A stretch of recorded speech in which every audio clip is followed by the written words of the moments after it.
সংগতি বন্ধুসকল, আজি মই প্ৰথমবাৰৰ কাৰণে সংবাদমেল পাতিছোঁ আৰু ইয়াৰ পৰা মই জনাব বিচাৰিম যে মই এতিয়াৰ পৰা আজি সমাজকৰ্মী হিচাপে কাম কৰি আগবাঢ়ি আহিব বিচাৰিছোঁ। ৰাইজৰ আশীৰ্বাদ পাই, ৰাইজৰ আশীৰ্বাদ বা ভগৱানৰ আশীৰ্বাদ নোপোৱাহেঁতেন আজি এই কাম মই কৰিবলৈ সম্ভৱ নহ'ল।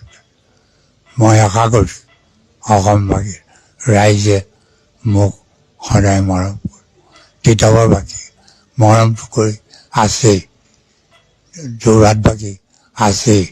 মই আশা কৰোঁ যে অসম ৰাইজৰ যি মৰম চেনেহ, যুৱক যুৱতী, ছাত্ৰ ছাত্ৰী বা বাগানৰ যিসকল শ্ৰমিকে হওক, গাঁৱৰ খেতিয়কে, ৰোৱনী বোৱনী, ছাত্ৰ ছাত্ৰী সকলোকে, খেতিয়কে হওক, সৰু সুৰা বিজনেছ কৰা সকলো, বেতৰ বাটৰ কামে সকলো যি কাম কৰি আছে সকলো তেওঁলোকে যিটো মৰম পাই আছোঁ, সেইটোৱে মই ভাবোঁ যে আমাৰ ৰাজনীতি জীৱনৰ সেইটো মূল মন্ত্ৰ আৰু সেই মূল মন্ত্ৰটো লৈ আমি ভৱিষ্যতে কাম কৰি গৈ থাকিম।